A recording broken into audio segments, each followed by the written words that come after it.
بسم اللہ الرحمن الرحیم الحمد للہ وکفی وسلام علی عبادہ الذین اصطفی۔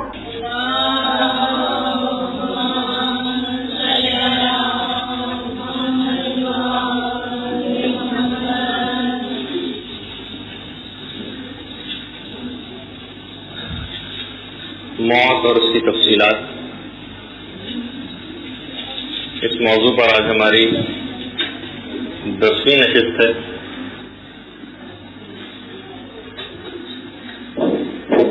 اور پچھلی کلاس میں آپ نے کفن سے متعلق عملی تربیت اس کی کلاس اٹینڈ کی، اور آج کفن ہی سے متعلق ہم آگے چل کر اپنی گفتگو میں کچھ مزید مسائل بھی بیان کریں گے۔ اس کے بعد اگلی نشست ہماری تشییع جنازہ، نماز جنازہ اور قبر کی طرف لے جانے کی جو منزل ہے اس موضوع پر گفتگو ہوگی اپنی تمام تر تفصیلات کے ساتھ۔ بات یہاں تک پہنچی تھی کہ ملک الموت کے مختلف قاصد وہ آپ کی خدمت میں بیان ہوئے تھے۔ ان میں سے ایک عمر کا زیادہ ہونا اور بڑھاپا، یہ بھی ملک الموت کا ایک قاصد بتایا گیا تھا۔ بہت سی روایات اس بارے میں بھی آئی ہیں کہ حضرت ابراہیم علیہ السلام سے پہلے بڑھاپا اس انداز سے نہیں ہوتا تھا۔ لوگوں کی عمریں تو بڑھ جاتی تھیں لیکن جسمانی اعتبار سے ان میں کوئی تبدیلی رونما نہیں ہوتی تھی۔ باقاعدہ علل الشرائع میں شیخ صدوق نے ایک روایت نقل کی ہے کہ ایک دفعہ حضرت ابراہیم نے دیکھا کہ ان کی داڑھی میں کچھ بال سفید ہو گئے، تو کہا کہ پروردگارا یہ کیا؟ تو پروردگار کی طرف سے یہی جواب آیا کہ اے ابراہیم، یہ تمہارے وقار میں اضافہ کیا گیا۔ بہرحال شکر خدا، شکر پروردگار حضرت ابراہیم بجا لائے، اور ایک جملہ بھی اس وقت یہ بات کہی تھی کہ پروردگار تیرا لاکھ لاکھ شکر ہے کہ اتنی طویل عمر کے گزرنے کے بعد بھی میں نے اس دوران چشم زدن میں بھی تیری کوئی نافرمانی نہیں کی۔ جس طرح سے انسان پلک جھپکتے میں کتنا قلیل مدت ہے، اس اتنے قلیل مدت میں بھی کوئی نافرمانی میں نے تیری نہیں کی۔ اور مولا کائنات علی ابن ابی طالب علیہ الصلوۃ والسلام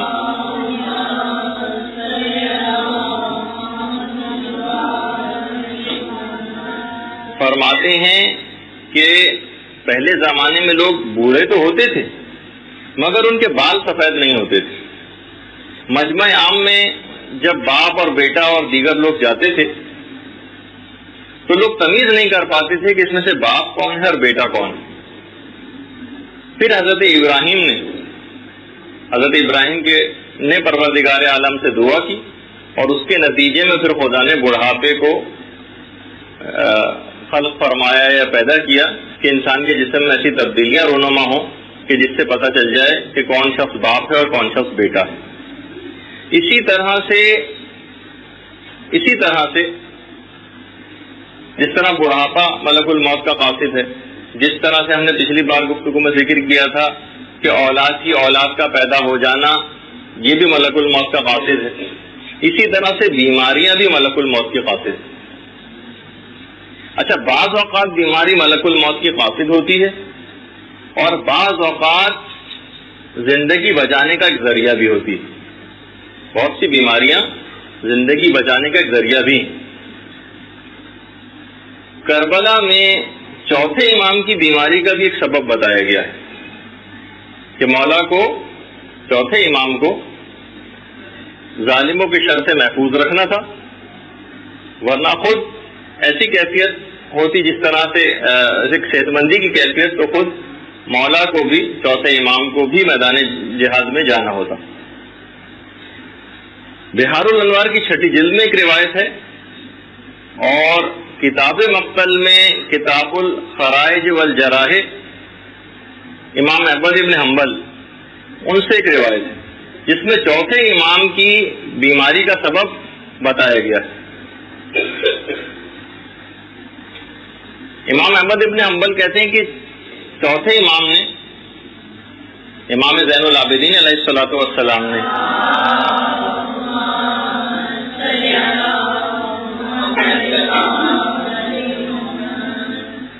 ایک زرہ پہنی، وہ زرہ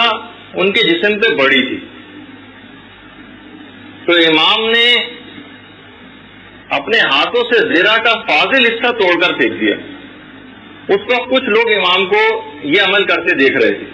اسی وقت یعنی روایت میں جملہ ہے کہ امام کو نظر لگ گئی اور وہ بیماری میں مبتلا ہوئے، مشیت پروردگار یہ ہوئی، اور پھر اس کے بعد امام کی جو ظاہری زندگی ہے اس کے سامان مہیا ہوئے۔ تو بہرحال کبھی کبھار بہت سی بیماریاں موت سے بچانے کا ایک ذریعہ بھی ہوتی ہیں۔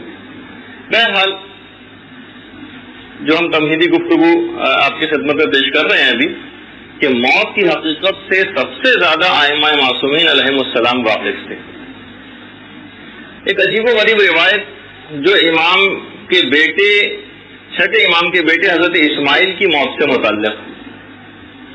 روایت کا جملہ یہ ہے کہ امام کے پاس، چھٹے امام کے پاس اس وقت بہت سارے لوگ مہمان کے طور پر آئے ہوئے تھے اور دسترخوان لگنے والا تھا کہ اسی وقت امام کو اپنے بیٹے اسماعیل کی موت کی خبر ملی۔ امام اب دیکھیے، اب جملہ، اب جو روایت کے جملے آ رہے ہیں ان کو آپ ذرا غور سے سنیے گا، تاکہ ایک ہیبت ناک ایک تصور موت کا ایک تو وہ دماغوں سے دور ہو، اور دوسرا ایک جو خدا کی طرف سے ایک حقیقت ہے اس کو انسان دلی طور پر قبول کرے، قضاء و قدر الہی کے اوپر راضی برضا رہنے کی۔ امام اپنے بیٹے اسماعیل کی موت کی خبر سن کر تھوڑا سا مسکرائے اور اس کے بعد کہا دسترخوان لگاؤ۔ دسترخوان لگایا گیا، کھانا چنا گیا، سارے مہمانوں کو امام نے کھانے کے دسترخوان کے اوپر بٹھایا، اور اس کے بعد جتنا عام طور پر معمولاً امام کھایا کرتے تھے اس سے کچھ زیادہ تناول فرمایا اور لوگوں کی طرف ڈشز کو بڑھاتے رہے۔ لوگوں نے جب کھانا ختم کیا تو مولا کی خدمت میں آئے اور کہا کہ یا ابن رسول اللہ، ہم تو کوئی بھی آثار غم آپ کے اندر نہیں دیکھتے، آپ کے بیٹی کا انتقال ہوا ہے۔ تو امام نے جملہ ارشاد فرمایا، کہا کہ میں ایسا کیوں نہ ہو جاؤں، کیونکہ اصدق الصادقین نے مجھے یہ خبر دی ہے کہ میں بھی ایک دن مر جاؤں گا اور تم بھی ایک دن مر جاؤ گے۔ تو وہ قوم جو موت سے واقف ہوتی ہے اور وہ ہمیشہ اس کو پیش نظر رکھتی ہے، اور وہ کسی کو موت آ جائے تو کوئی تعجب نہیں کرتی بلکہ اپنے تمام امور کو خالق کو سپرد کر دیتی۔ تو امام نے اس بات کی طرف بھی احساس دلایا کہ یہ ایک ایسا پروسیجر ہے، یہ ایک ایسا نارمل روٹین لائف کے اندر ہم دیکھ رہے ہیں کہ ہر شخص کو جانا ہے، تو اس کے اندر اس انداز کی جزا و قضا کرنا جس کا بھی ہم آگے چل کے مسائل میں بھی تذکرہ کرنے والے ہیں، یہ مکمل ثواب کو ختم کر دیتا ہے اگر اس انداز کی کا واویلا کیا جائے۔ اور ایک اور روایت میں چھٹے امام کے ایک بیٹے کی جب خبر انتقال کی ملی، بہت ساری ایسی روایتیں جس میں کم سے کم جو میرے مطالعے سے گزری اس میں 3-4 چھٹے امام کی اولادوں میں سے جب امام کے انتقال کی خبر ملی تو امام کے تاثرات کیا تھے وہ بیان ہوئے۔ چھٹے امام کو جب اپنے ایک چھوٹے بچے کی موت کی خبر ملی تو امام نے قدرے گریہ کیا، تھوڑا سا گریا، اور اس کے بعد اس بچے کی لاش کو اٹھا کر، میت کو اٹھا کر عورتوں میں لے گئے۔ اچھا، اس وقت عورتیں، گھر کی جو عورتیں تھیں ذرا چیخ چیخ کے رونے لگی۔ امام نے ان کو چیخ چیخ کر رونے سے منع کیا اور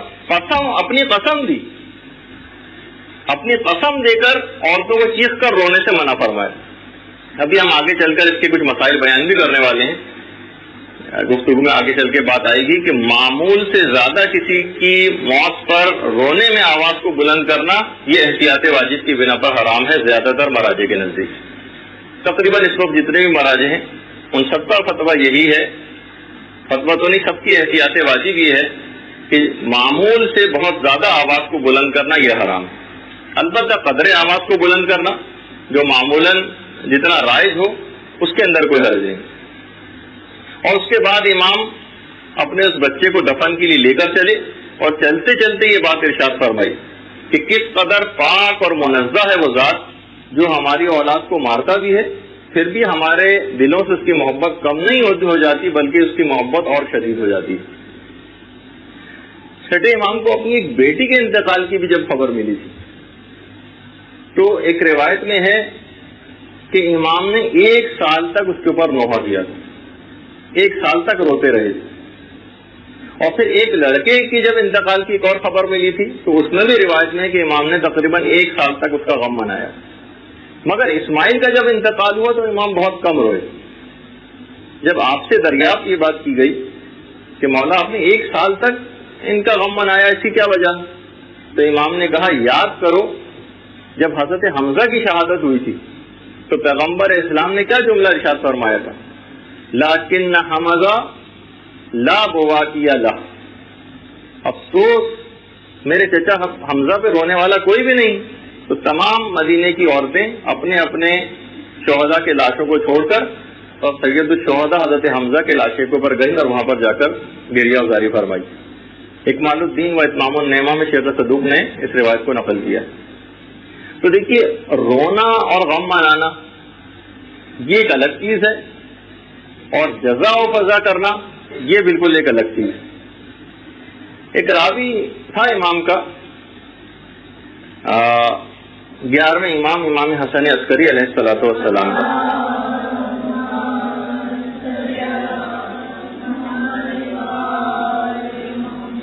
وہ مصر سے جب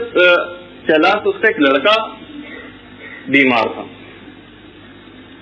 اور دوسرا لڑکا بالکل ٹھیک تھا، 2 لڑکے تھے اس کے۔ امام حسن عسکری علیہ السلام کو اس نے خط لکھا اور خط کے اندر مولا سے گزارش یہ کی گئی، درخواست کی گئی کہ مولا میرا بیٹا شدید بیمار ہے، آپ اس کی صحت یابی کے لیے دعا فرمائیے۔ امام نے خط کا جواب لکھا اور کہا کہ تمہارا وہ بیٹا کہ جو کہ بیمار ہے یہ تو صحت یاب ہو جائے گا، لیکن تمہارے امور کا نگران اور وسیع جو دوسرا بیٹا جو بالکل صحت مند ہے وہ تمہارے گھر پہنچنے سے پہلے انتقال کر جائے گا۔ دیکھو تم جزا و فضا نہ کرنا اور صبر و ضبط سے کام لینا، ورنہ تمہارا مکمل طور پر یہ جو ثواب ہے یہ ضائع ہو جائے گا۔ اس میں بھی دیکھیے امام نے اس بات کی طرف نشاندہی فرمائی کہ انسان کا ثواب جو ہے وہ ضائع ہو سکتا ہے اگر وہ ایسے الفاظ استعمال کرے۔ ابھی وہ میں آگے چل کر مسائل سے جب اس کے بیان کروں گا تو وہ الفاظ بھی بیان کروں گا جو علماء نے حرام قرار دیے ہیں۔ اچھا پھر اس کے بعد راوی کہتا ہے کہ جب میں اپنے وطن واپس گیا تو واقعی مجھے وہ اسی بات کی اطلاع ملی کہ میرا جو بیمار بیٹا تھا وہ تو صحت یاب ہو گیا تھا اور جو میرا بالکل صحیح و سالم بیٹا تھا اس کا انتقال ہو گیا تھا۔ اچھا دیکھیے کبھی کبھار یہ ہوتا ہے کہ بیماری سے، جیسے ابھی میں نے اس سے پہلے گفتگو میں ذکر کیا کہ بیماری سے موت ٹل بھی جاتی ہے، یعنی انسان بیمار ہوتا ہے، مرض موت میں گرفتار ہوتا ہے اور بعض اوقات موت ٹل جاتی ہے۔ ایک دفعہ ایک راوی بیمار ہوا، 7ویں امام موسیٰ کاظم علیہ الصلوۃ والسلام کا صحابی تھا،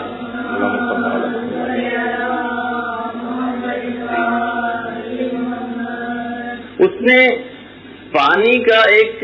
پیالہ امام کے پاس بھجوایا کہ مولا اس کے اوپر دعا پڑھ کر دم کر دیں تاکہ میں اس پانی کو پیوں اور اس بیماری سے نجات پاؤں۔ دیکھیے یہ جو پھونک مارنا کہ جس کو دم کرنا کہتے ہیں، اس کو آج کل کچھ نام نہاد روشن خیال قسم کے لوگ اس کو کوئی فضول اور بیکار چیز سمجھتے ہیں۔ 7ویں امام کی سیرت میں بھی یہ ہے کہ امام نے اس کے پیالے کے اوپر دعا پڑھ کے پھونک ماری۔ اچھا خود پھونک مارنا یہ بھی ایک اسلامی حکم ہے اور ائمہ کی سیرت میں چیز ملتی۔ اچھا اس کو کچھ نام نہاد قسم کے پیر و فقیروں نے کچھ اور مذاق بھی بنا دیا ہے۔ خود میرے پاس ایک مریض تھے جو بیچارے چلنے پھرنے سے معذور تھے، ان کو پتہ چلا کہ معذوری یہ جو فالج وغیرہ ہو جاتا ہے اس کا بہترین علاج مری میں ایک بابا صاحب ہیں ان کے پاس ہے۔ وہ بابا جو ہے وہ دم کرتے ہیں اور پھونک مارتے ہیں اور انسان ٹھیک ہو جاتا ہے۔ اب وہ بیچارے اتنی دور فالج زدہ وہ وہاں مری تک کیسے جائیں، اور بابا نے تو منع ہی کر دیا تھا کہ وہ نیچے کراچی تک آ نہیں سکتے۔ تو انہوں نے ایک حل سوچا اس کا۔ اچھا، اب اس کے اندر اس قسم کے نام نہاد پیر جو ہوتے ہیں وہ اپنا ایک ذاتی لولا لنگڑا قسم کا اشتہار بھی کرتے ہیں، اور انہوں نے بھی کیا. انہوں نے کہا کہ ٹھیک ہے ایسا کرو، پھونک بھی ضروری ہے، اب ایسا کرو غبارے وغیرہ لے کر آؤ، میں اس کے اندر پھونک بھر دیتا ہوں، اس کے بعد وہ غبارہ دھاگے سے باندھ لیا جائے، اس کے بعد کراچی لا کے مریض کے منہ کے پاس وہ دھاگا کھول دیا جائے. تو اب بہت سے اس قسم کے بھی بہرحال ہوتے ہیں، لیکن میں جو بتانے والی بات تھی وہ یہ تھی کہ بہرحال یہ ایک ائمہ کی سیرت میں بھی یہ چیز ملتی. راوی کہتا ہے کہ میں نے وہ پانی کا پیالہ پیا کیونکہ امام نے کہا تھا کہ تم اس پانی کو پی لینا اور انشاءاللہ تم کو شفا ہو جائے گی. راوی کہتا ہے میں نے پانی پیا اور اس کے بعد مجھے اسہال ہوئے، اور سارے جسم سے جو فاسد مادے تھے وہ نکل گئے، اور میں صحت یاب ہو کر امام کی خدمت میں آیا. تو امام نے اس وقت ایک جملہ ان سے ارشاد فرمایا، راوی سے کہا کہ دیکھو تمہاری موت ایک مرتبہ آنے کے بعد دوبارہ آئی تھی، یعنی تم دوسرے مرتبہ مر کر زندہ ہوئے. یعنی مقصد امام کا بھی وہی تھا کہ تم اب اپنے آپ کو درست کر لو، کہ سمجھو کہ ایک دفعہ موت آ کر تمہاری ٹل چکی اور تم نے اب بھی اپنے آپ کو صحیح نہ کی، تو دوسرا گویا تم کو موقع ملا ہے. جیسے کہ خود مولا کائنات کے ایک صحابی کے انتقال کی خبر شاید میں نے واقعہ آپ کی خدمت میں پیش بھی کیا تھا یا مجھے یاد نہیں رہا، کہ مولا کے جب اپنے ایک صحابی کے انتقال کی خبر ملی جو کسی اور علاقے کے اندر کہ ان کا انتقال ہو گیا، ائمہ کے دیگر اصحاب نے بڑا افسوس منایا، ان کے لیے دعا بھی کی. کچھ عرصے بعد یہ خبر ملی کہ نہیں وہ تو زندہ ہیں، وہ پہلے والی انتقال کی خبر غلط تھی. اب امام نے مولا کائنات نے اپنے ان صحابی کو جن کے انتقال کی غلط خبر آئی تھی ان کو ایک خط لکھا، دیکھو تمہارے ایک انتقال کی خبر آئی، بعد میں جو دوسری خبر آئی اس نے پہلے خبر کی تکذیب کر دی، لیکن جلدی ایک خبر آئے گی جو پہلی والی خبر کی تصدیق کر دے گی. لیکن امام کے الفاظ، تمہارے انتقال کی خبر ملی، اس کے بعد ایک دوسری خبر آئی جس نے پہلی خبر کی تکذیب کر دی، لیکن اب جو خبر آئے گی وہ پہلی والی خبر کی تصدیق کرے گی. یعنی اب بہرحال تمہیں مرنا تو ہے نا، انتقال تو تمہارا ہونا ہے، اب تم یہ سمجھ لو کہ تم مر کر دوبارہ زندہ ہوئے. انتقال کی خبر آ گئی تھی، لوگوں نے غم بھی منا لیا تھا، بعد میں تمہیں زندگی پروردگار کی طرف سے عطا ہو، تو اب اپنے آپ کو ٹھیک کر دو. تو کبھی کبھار کتنے ہماری زندگیوں میں ایسے واقعات ہوتے ہیں، کیسے ہم ایکسیڈنٹ سے بعض اوقات بچ جاتے ہیں، کتنے بڑے بڑے حادثات سے ہم بچ جاتے ہیں. ہم اپنے آپ کو یہ تصور کریں کہ ہمیں دوسری زندگی مل رہی ہے، اور اس کے بعد کہ انسان کس حد تک اپنے آپ کو درست کرتا ہے پھر اس کو دیکھنے کی ضرورت پیش آتی. لیکن یہ سب مقامات عبرت ہیں، انسان کو ان کو اہمیت دینی چاہیے کہ کس طرح سے وہ حادثات سے بچتا ہے. اچھا، ایک بس اس کے اندر بات اور بیان کر کے اور پھر ہم اپنے موضوع کے اوپر آ جائیں گے. ایک کیونکہ ہم کچھ نہ کچھ موت سے متعلق کچھ ایسی باتیں بھی بیان کر رہے ہیں کہ جو عام طور پر ایک عمومی گفتگو میں بیان ہونی مشکل ہے، لیکن کیونکہ ایک سلسلہ ہی چل پڑا ہے تو اس کے اندر بہت سی باتیں ایسی ہیں کہ جو دماغوں میں آتی. کیا اپنی عمر کسی اور کو دی جا سکتی ہے یا اس کی خواہش کی جا سکتی ہے کہ پروردگارہ میری عمر فلاں کو مل جائے؟ پیغمبر اسلام ایک دفعہ مسجد نبوی میں امام حسن اور امام حسین علیہ السلام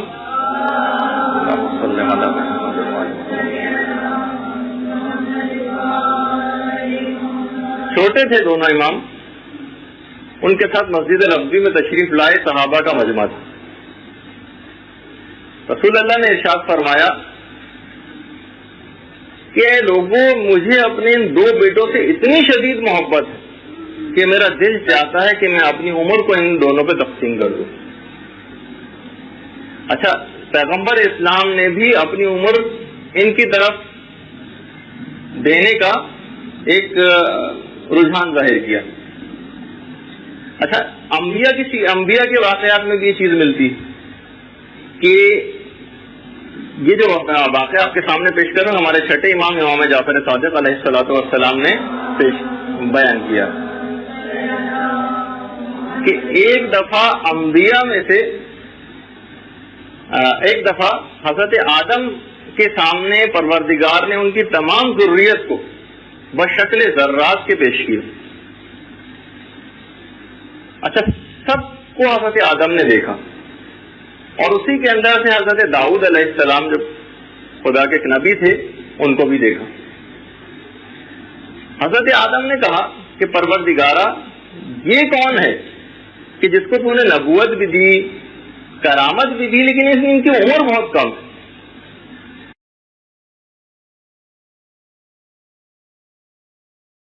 فرمایا آدم یہ داؤد ہیں، ان کی عمر 40 سال ہے. ہاں اگر تم اپنی عمر ان کو دینا چاہو تو تم دے سکتے ہو. حضرت آدم نے اپنی عمر میں سے 60 سال حضرت داؤد کے لیے ہبہ کیے اور اس طرح سے حضرت داؤد کی عمر 100 سال کی ہوئی. ملک الموت نے ہبہ کی یہ تحریر حضرت آدم سے لکھوا لی. دیکھیے روایت میں چھٹے امام بیان فرما رہے ہیں. پھر حضرت آدم کی وفات کا جب وقت قریب آیا تو حضرت آدم کے دماغ سے یہ بات نکل گئی اور کہا کہ پروردگارا میری عمر تو ابھی طویل تھی، باقی تھی، اتنی جلدی ملک الموت کیسے؟ تو ملک الموت نے اس وقت حضرت آدم کو وہ تحریر دکھائی جس میں انہوں نے 60 سال حضرت داؤد کے لیے ہبہ کیے تھے، اور اس کے بعد حضرت آدم فوراً اس تحریر کو دیکھ کر مان گئے اور ملک الموت نے ان کی روح قبض کر لی. چھٹے امام یہاں پر یہ بات بیان فرماتے ہیں کہ یہی وجہ ہے کہ جب بھی کسی مقروض کو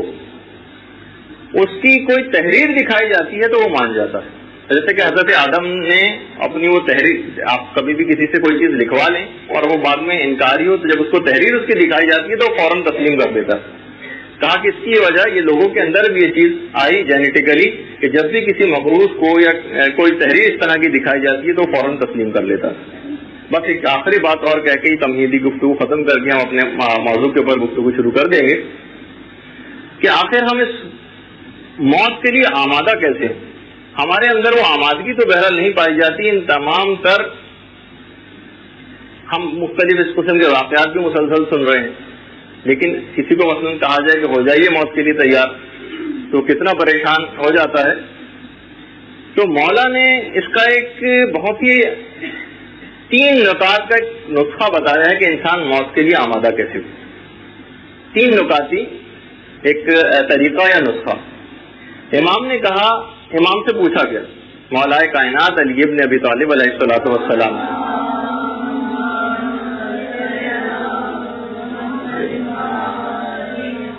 مولا استعداد موت کیسے پیدا ہو، موت کے لیے آمادگی کیسے آئے؟ امام نے جملہ ارشاد فرمایا اداء الفرائض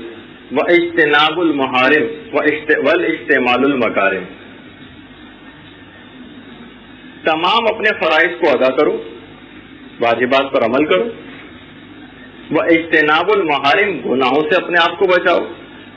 والاستعمال المکارم اخلاق سے اپنے آپ کو آراستہ کر لو. ثم لا یبالی اوقع علی الموت فبقى الموت علیہ، بہار الانوار. پھر اس کے بعد تمہیں اس بات کی کوئی پرواہ نہیں کرنی چاہیے کہ موت تم پر آن پڑے یا تم موت پہ جا پڑو. یہ 3 صفات سے بس انسان متصف ہونے کی کوشش کرے، گناہوں سے اپنے آپ کو بچائے، واجبات کے اوپر عمل کرے اور اپنے آپ کو اخلاق سے آراستہ کرے. بس اس کے بعد پھر اس کو کسی چیز کی پرواہ نہیں ہونی چاہیے کہ موت اس کے اوپر آ جائے یا وہ موت پہ جا پڑے، اس کا کوئی بگڑنے والا نہیں ہے اور اس کو کوئی خوف دامن گیر نہ ہوگا. اب آ جائیے اپنے اس موضوع سے ہم متصل ہو جاتے ہیں کہ جس کی پریکٹیکل کلاس آپ نے پچھلی دفعہ ملاحظہ کی. شاید اس کے اندر کیونکہ کلاس عملی تھی، پریکٹیکل تھی، کچھ مسائل ایسے ہو سکتا ہے کہ رہ گئے ہوں کیونکہ میں بھی اس کو سن نہیں سکا،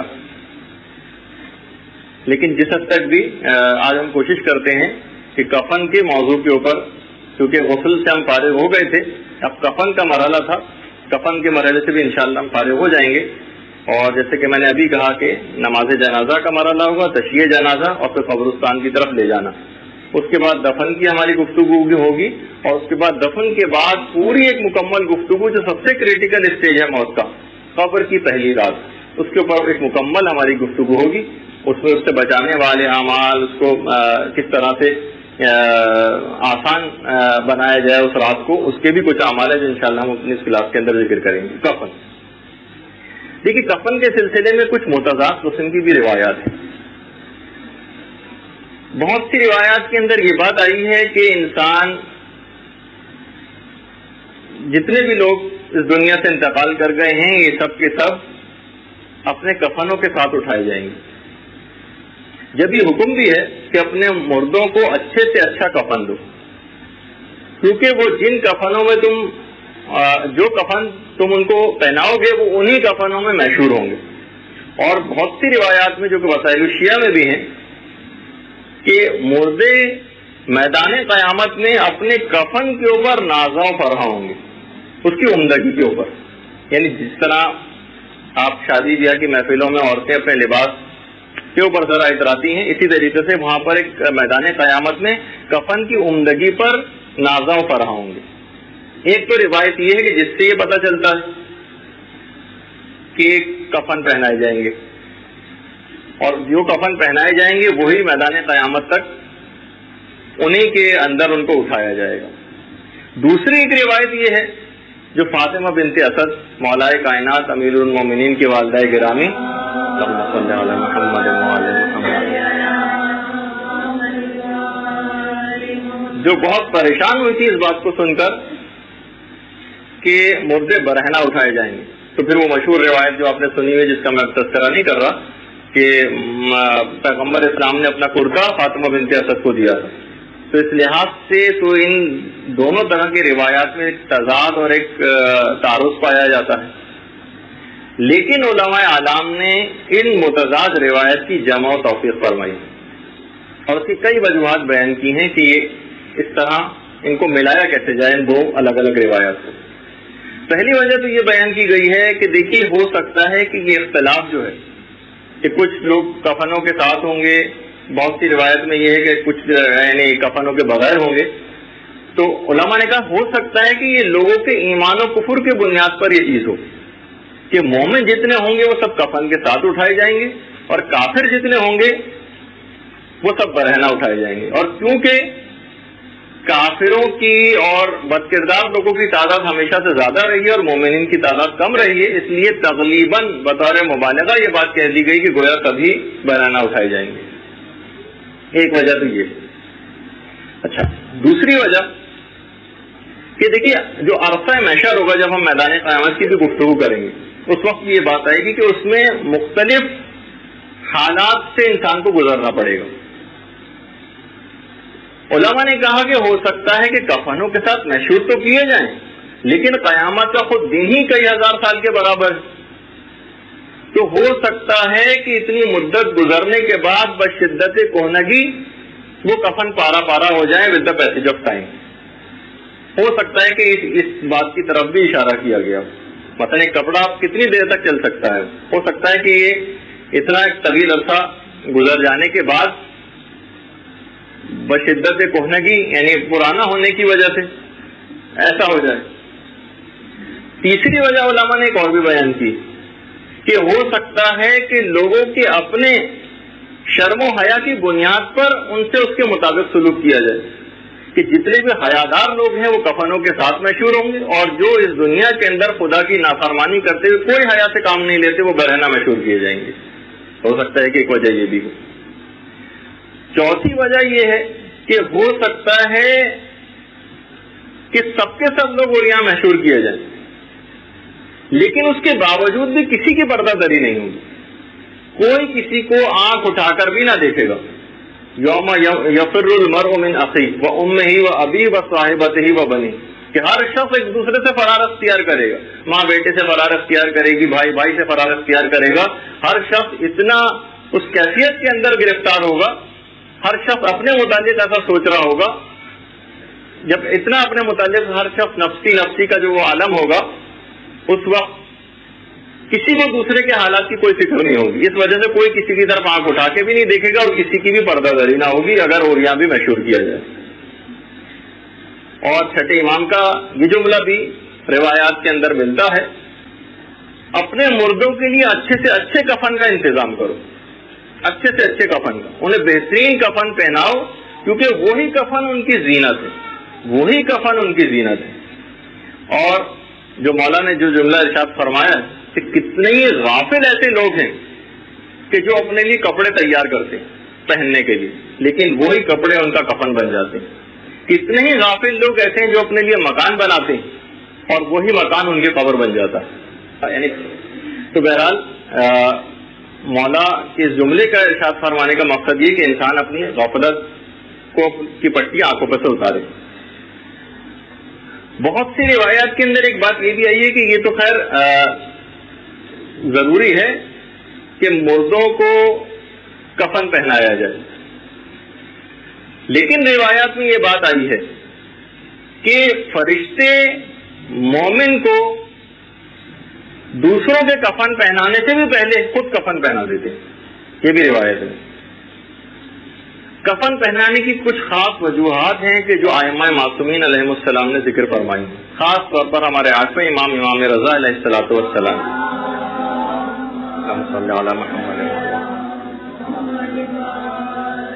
فرماتے ہیں کہ بغیر کفن کے صورت دیکھنے سے انسان قسی القلب ہو جاتا ہے. انسان کا دل سخت ہو جاتا ہے اگر اپنے مردے کو بغیر کفن کے دیکھے، اور کفن کے ساتھ دیکھنے سے اس کی محبت برقرار رہتی اور اس کی مرنے والے کی وصیتوں کا احترام کیا جاتا ہے. ہاں اگر کوئی بلا کفن رہ جائے تو اس مردے کی قدر لوگوں کی نگاہ میں کم ہو جاتی ہے،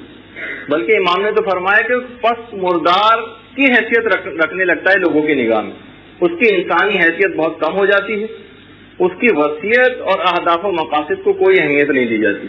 اس کی ایک وجہ یہ بھی ہے کہ جب بھی کہ انسان اپنے مردوں کو کفن پہنائے، ورنہ ان کی نگاہ کے اندر ایک ذلیل مردار کی حیثیت وہ رکھے گا اگر اس کو کفن نہ پہنائے گا. اور وسائل شیعہ کے اندر بھی ہے، اور بہرحال مستحبات میں سے بھی آگے چل کر اس بات کا ہم تذکرہ کریں گے بھی، کہ سب سے بہتر تو یہ ہے کہ انسان اگر حج کیا ہوا ہے یا عمرہ کیا ہوا ہے تو اپنے احرام کا لباس اس کو اپنا کفن قرار دے، اپنے احرام کے لباس کو. یا یہ کہ اگر اس لباس کو اپنا کفن قرار دے کہ جس میں اس نے اپنی نمازیں اور عبادات کو انجام دیا ہے. مثلا اس نے اگر نماز جمعہ انجام دی ہیں، یا مثلا اس نے نماز یومیہ انجام دی ہیں، دیگر عبادتیں انجام دی ہیں، اس لباس کو اپنا کفن قرار دے. اور یہ بھی مستحبات میں سے ہے کہ انسان ہر وقت اپنے کفن کو آمادہ رکھے، اپنے کفن کو آمادہ رکھے اور کبھی کبھار نکال کر اس کو دیکھتا بھی رہے. اس سے فائدہ ایک یہ ہوتا ہے کہ انسان غفلت سے باز آ جاتا ہے. اس کو روزانہ اگر آپ دیکھنے کی عادت ڈالیں گی تو اور ایک تو یہ کہ انسان کی غفلت وہ ختم ہوئی ہوگی، اور دوسرا یہ کہ اس کے اجر و ثواب کے اندر بھی بے انتہا اضافہ ہوتا جائے گا، اس کا اجر و ثواب بھی بڑھتا جائے گا. اور چھٹے امام نے یہ بات ارشاد فرمائی کہ روزانہ یا اکثر اپنے کفن کو نکال کر دیکھنا، اس کا ایک فائدہ یہ ہوتا ہے کہ انسان کا شمار غافلین میں نہ کیا جائے گا. وہ روزانہ جب ایک چیز کو اپنی دیکھتا رہے گا، عاقبت اس کے سامنے اپنی رہے گی، اپنے انجام کی طرف وہ غور و فکر کرتا رہے گا، تو اس کے خود بخود گناہ بھی کم ہوتے چلے جائیں گے. اچھا اب دیکھیے کتنے ہی ایسے خوش نصیب افراد تھے جو تاریخ کے اندر ملتے ہیں کہ جنہیں ائمہ معصومین نے جو اپنا کفن اپنے لیے سنبھال کر رکھا تھا، اور اتنا ایسا کفن کہ جو اماموں نے اپنے لیے سنبھال کر رکھا تھا، وہ امام نے دوسروں کو دیا. جو بہت ہی مشہور واقعہ ہے، میں تو اس کو بہت اختصار کے ساتھ بیان کروں گا. بی بی شتیتا کا وہ واقعہ. اب تو ان کا بہترین روزہ بھی وہاں پر بن رہا ہے ایران میں، ان کا مزار، جو کہ 7ویں امام موسیٰ کاظم علیہ الصلوۃ والسلام نے ان کو دیا تھا.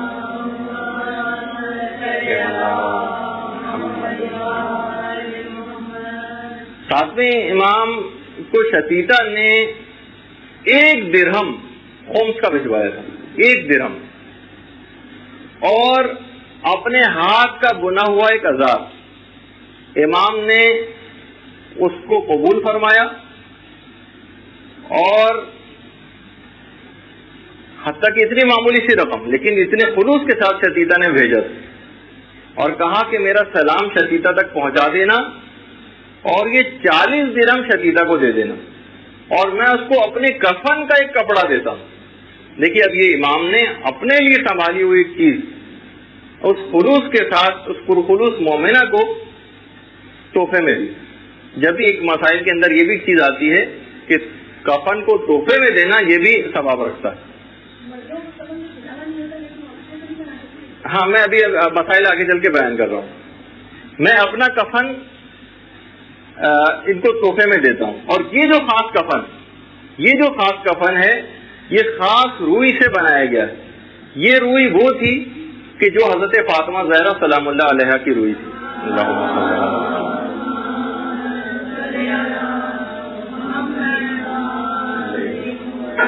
اور امام فرماتے ہیں ساتویں امام کہ اس کا جو سوت ہے وہ میری بہن اور امام ساجد کی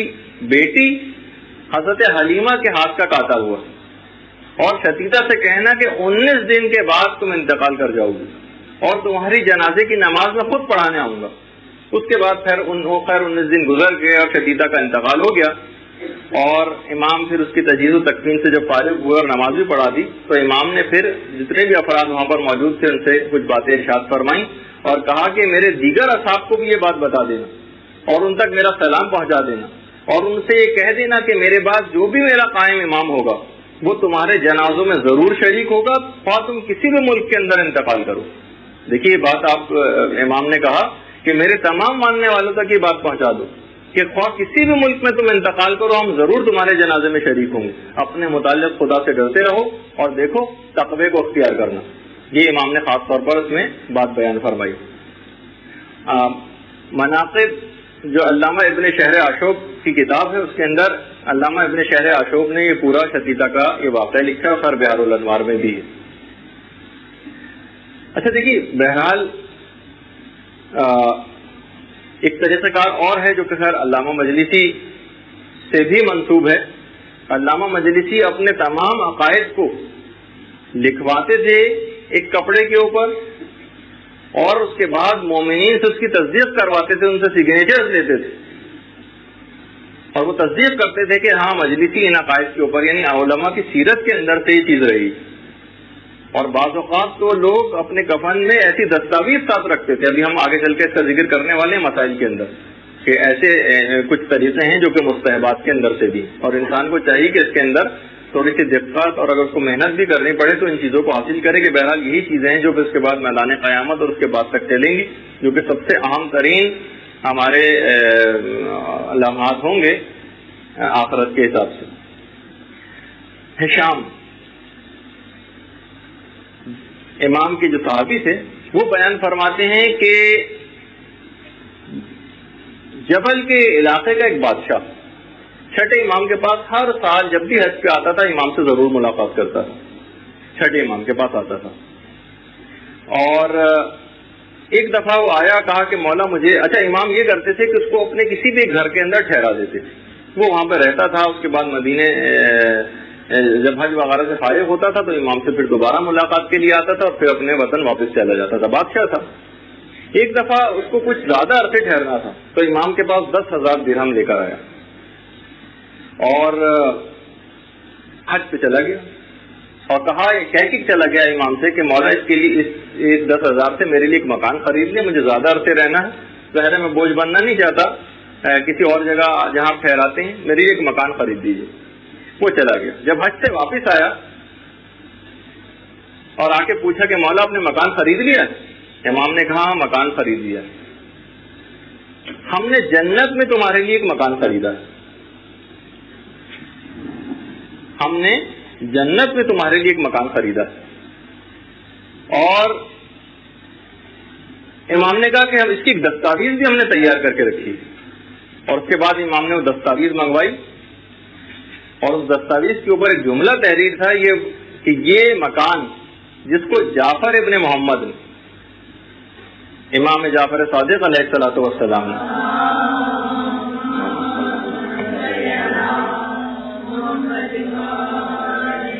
فلاں ابن فلاں جبلی کے لیے خریدا ہے اور یہ مکان جنت میں خریدا گیا ہے, اور اس مکان کی جو پہلی حد ہے وہ جناب رسول خدا ہے. یعنی کہنے کا مقصد یہ تھا کہ ایک مکان کی حد پیغمبر اسلام کے مکان سے ملتی ہے, اور اس کی دوسری حد علی ابن ابی طالب کے مکان سے ملتی ہے, تیسری حد امام حسن کے مقام سے, اور چوتھی حد امام حسین کے مکان سے. فوراً وہ بادشاہ جبلی کہنے لگا مولا میں اس خریداری کے اوپر بالکل راضی ہوں. امام نے بات بیان کی کہ تمہارے وہ جو 10,000 درہم تھے اس سے وہ تمام رقم ہم نے اولاد امام حسن اور اولاد امام حسین کے غربا میں تقسیم کر دی ہے. خدا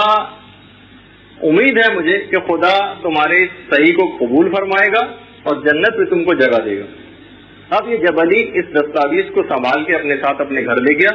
کچھ عرصے بعد جب یہ مرض موت میں گرفتار ہوا تو اس نے اپنے ورثاء کو قسم دے کر وصیت کی کہ اس دستاویز کو ضرور میرے کفن میں ساتھ رکھ دینا. دیکھیے ابھی ہم اس سے بھی مسائل بیان کرنے والے ہیں جس کی وجہ سے میں نے روایت بیان کی کہ کون کون سی چیزیں کفن میں ساتھ رکھی جا سکتی ہیں. امام سے لی گئی وہ دستاویز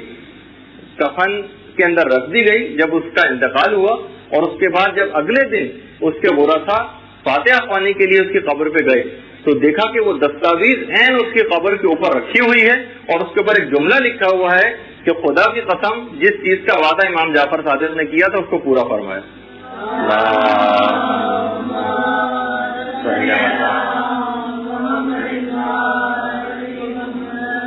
ابن شہر اشوب نے مناقب کے اندر بھی اس پوری روایت کو لکھا ہے. اچھا, اب مسائل تو اب اس کے آگے چل کر آئیں گے اور تفصیل ہم اس وقت بیان کریں گے کون کون سی چیزیں ساتھ رکھی جا سکتی ہیں. دیکھیے کفن کے اندر ایک مسئلہ ایک اور بھی, وہ ان کے زیادہ تر افراد جو کفن لے کر اپنے پاس رکھ لیتے سال گزرنے کے بعد اس کفن کے اوپر خمس واجب الادا ہو جاتا ہے. تو اگر کسی نے خمس اس کے اوپر نہیں نکالا ہے اور ظاہر ہے کہ ابھی اس کے استعمال کی نوبت نہیں آئی کیونکہ وہ ابھی زندہ ہی ہیں, تو سال بھر سے پہلے اگر وہ استعمال ہو جاتا تو چلے کوئی بات نہیں تھی, ہم کسی کو تحفے میں دے دیتے. لیکن اگر وہ اپنے پاس سال بھر سے اوپر ہو گیا ہے تو پھر اس کا خمس نکالنا پڑے گا. اچھا, ایک بات اور, شاید آپ کی جو کفن کی پریکٹیکل کلاس ہوئی اس کے اندر یہ بات آئی ہو, جیسے کہ میں نے پچھلی دفعہ ذکر کیا تھا کہ اگر کفن نجس ہو جائے تو اس کو پاک کرنا ضروری ہوتا ہے, یا اگر پاک کرنا ممکن نہ ہو تو اتنے حصے کو کاٹ دینا ہوتا ہے. اچھا, اگر قبر میں نجس ہو جائے, مثلا قبر میں لٹایا اور اس کے بعد جسم سے کوئی مردے کی کوئی ایسی نجاست نکل آئی جیسے کہ خون وغیرہ,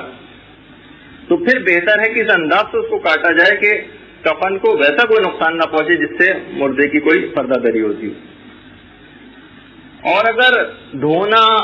یا کاٹنا ممکن نہ ہو اور تبدیل کرنا ممکن ہو تو بہرحال پھر تبدیل کیا جائے, بشرطے کہ مردے کی کوئی بہترامی نہ ہو. اگر بہترامی کا کوئی پہلو نکل رہا ہے تو پھر بہرحال پھر یہ عمل جائز نہیں ہوگا. لیکن عام طور پر اگر ایسی کوئی بہترامی کا پہلو نہیں نکل رہا ہے مردے کی تو اس کفن کو پھر تبدیل بھی کیا جائے گا اس قبر کے اندر ہی رہتے ہوئے,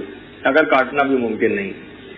اچھا, اتنی بات اور بتا دی جائے چند ایک فقہی مسئلے. اصل میں فقہی مسئلے دفن کی حد تک تو زیادہ تر رہیں گے, اس کے بعد پھر جب ویسی ایک منزل شروع ہوگی برزخ کی تو اس کے بعد پھر ایک روحانی طور پر ایک بہت سی باتوں کا ذکر ہوگا, لیکن دفن کی حد تک تو فقہی مسائل ذرا زیادہ آئیں گے. کہ دیکھیے جو کفن کے جو اخراجات ہیں یہ مردے کے میت کے اصل ترکے میں سے لیے جاتے ہیں. ہاں, اگر کوئی خود سے کوئی تمام اخراجات کوئی اٹھانا چاہے, کوئی رشتہ دار کوئی دوست, تو اس کے اندر کوئی حرج نہیں. لیکن اگر کوئی کفن کے اخراجات نہیں اٹھانے کو تیار ہے تو بہرحال مردے کا جو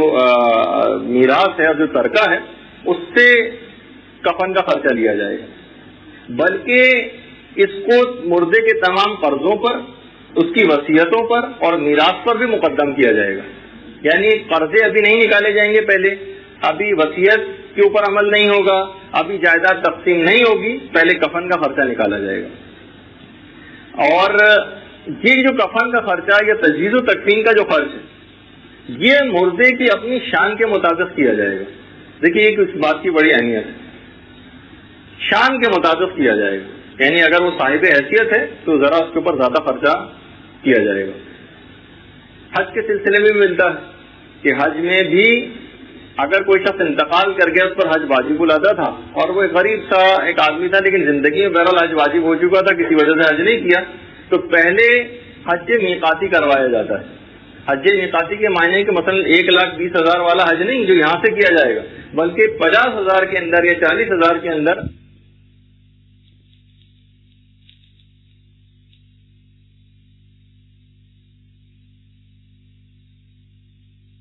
ہاں, اب اس کا میں تفصیل سے کبھی اور بتا دوں گا, کیونکہ کیونکہ حج کے مسئلہ تھوڑا سا ایک الگ مسئلہ ہے. تو میں نے صرف شان کا ایک لفظ اس کے اندر آ گیا تھا, کفن اس کی شان کے مطابق دیا جائے. ہاں حج کے سلسلے میں کچھ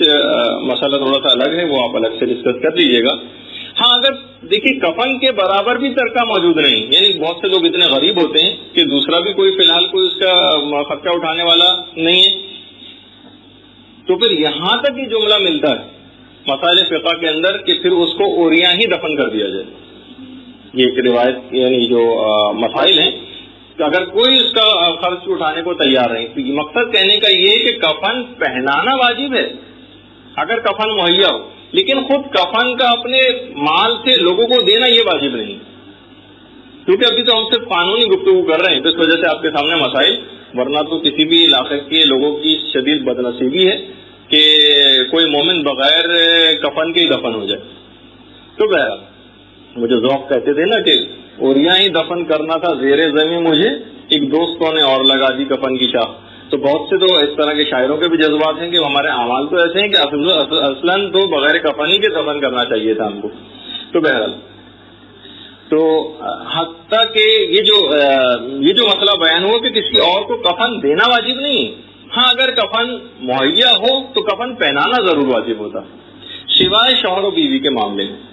بیوی کے کفن اور دفن کی خرچے کی بھی ذمہ داری شوہر کی. ہاں اگر کوئی اور مومن اس کا خرچہ دے دے تو بہرحال شوہر کے اوپر سے ثابت ہو جاتا ہے. اچھا, اسی طرح سے عورت کے کفن کی جو پریکٹیکل کلاس ہوئی ہوگی اس میں خیر وہ تو مشکل ہے کہ محمد بھائی کو مقنہ وغیرہ پہنایا گیا ہو, لیکن یہ کہ اس کے اندر مستحبات کے اندر سے ہے کہ عورت کو ایک مقنہ بھی پہنایا جائے. اور یہ وہ واحد موقع ہوتا ہے خاص طور پہ اگر عورت بے پردہ ساری زندگی گزارتی رہی جو فرشتوں کو ہنسانے کا سبب بنتا ہے. بہت سی روایت میں یہ بات آئی, آپ کی خدمت میں پہلے بھی عرض کی تھی کہ فرشتے 3 موقعوں پر ہنستے ہیں اور 3 موقعوں پر روتے بھی. ان میں جو 3 موقعوں پر ہنستے ہیں ان میں سے ایک موقع یہ ہے کہ وہ عورت جو کہ ساری زندگی جس نے بے پردگی کے عالم میں گزاری ہو, اب جب اس کو کوئی دیکھنے کو تیار نہیں, اس وقت اس کو مقنہ بھی پہنایا جا رہا ہے اور پردے کی اتنی زیادہ اس کی پابندی بھی کروائی جا رہی ہے اور کوئی کسی نامحرم کی نگاہ اس کے اوپر نہ پڑے, اس موقع پر فرشتے اس کو دیکھ کر ہنسنے لگتے ہیں کہ ساری زندگی اس نے ایسی گزاری, اب جب کوئی دیکھنے کو تیار نہیں تو اتنا احتیاط. اچھا, یہ بھی شاید اس وقت بات بتائی گئی ہو کہ بہرحال کفن کے اندر سلائی کرنا یہ مکروہ, حرام تو نہیں, حرام نہیں ہے کفن میں سلائی کرنا, لیکن کفن میں سلائی مکروہ. ہاں اگر ضرورت پیش آ جائے کبھی کفن میں سلائی کی